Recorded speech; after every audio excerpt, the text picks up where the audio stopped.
হামজা চৌধুরী যোগ দেওয়ায় এখন দক্ষিণ এশিয়ার সবচেয়ে দামি ফুটবল দল হচ্ছে বাংলাদেশ। বাংলাদেশ জাতীয় দল স্কোয়াডের মূল্যমান বর্তমানে 8.59 মিলিয়ন ইউরো, যা বাংলা টাকায় 113 কোটি 73 লক্ষ টাকা। আর বাংলাদেশের পরের অবস্থানে রয়েছে ভারত, যার মূল্য 5.88 মিলিয়ন ইউরো, অর্থাৎ 77 কোটি 85 লক্ষ টাকা। আর বাংলাদেশে এসে গিয়েছে হামজা চৌধুরী।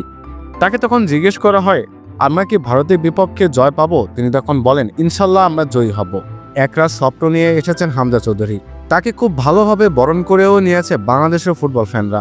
তিনি তার ফ্যামিলি সহ এসেছেন। চলুন তাহলে দেখে নেওয়া যাক বাংলাদেশের কোন প্লেয়ারের মূল্য কত। আর এখন যেহেতু হামজা চৌধুরী যোগ দিয়ে ফেলেছেন, সেক্ষেত্রে বাংলাদেশ আরও কীভাবে ফুটবলে উন্নতি করতে পারে। বর্তমানে হামজা চৌধুরীর মূল্য প্রায় ট্রান্সফার মার্কেটে মার্কেট ভ্যালু 4.5 মিলিয়ন ইউরো, অর্থাৎ দক্ষিণ এশিয়ার সবচেয়ে দামি ফুটবলার হচ্ছে হামজা চৌধুরী, যিনি খেলেন ইংলিশ প্রিমিয়ার লিগে। বর্তমানে শেফিল্ড ইউনাইটেডের হয়ে, আগে তিনি খেলতেন লেস্টার সিটির হয়ে। এরপরই রয়েছে মিগুয়েল ফেরেরা দা সিরিয়ানো। তিনি একজন বাংলাদেশি ফরোয়ার্ড, যার মার্কেট ভ্যালু প্রায় 6 লক্ষ ইউরো। এছাড়া জাদেদ খাস হয় ফরওয়ার্ড, যিনি তার মূল্য হচ্ছে 2,75,000 ইউরো। মোহাম্মদ রাব্বি, যিনি একজন মিডফিল্ডার, তার মার্কেট ভ্যালু হচ্ছে 2 লক্ষ ইউরো। সোহেল রানার মার্কেট ভ্যালু হচ্ছে 2 লক্ষ ইউরো।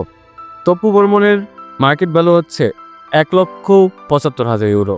রবিউল হাসানের মূল্য হচ্ছে 1,25,000 ইউরো। জামাল ভুঁইয়ের মূল্য হচ্ছে 75,000 ইউরো। দীপক রয়ের মূল্য হচ্ছে 75,000 ইউরো।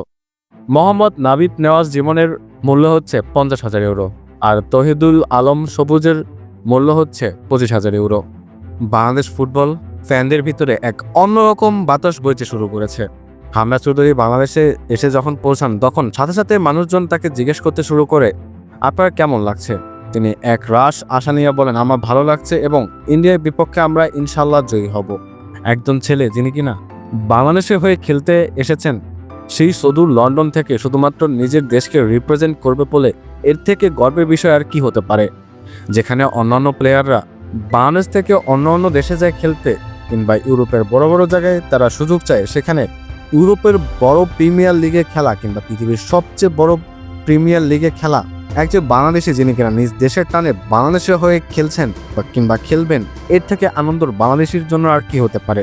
আমরা অবশ্যই চাইবো হামজা চৌধুরী যেন বাংলাদেশে হয়ে খুব ভালো করে এগিয়ে যাক এবং তার এই স্বপ্নের বাংলাদেশ যেন নতুন করে ফুটবলকে ভালোভাবে রিপ্রেজেন্ট করতে পারে।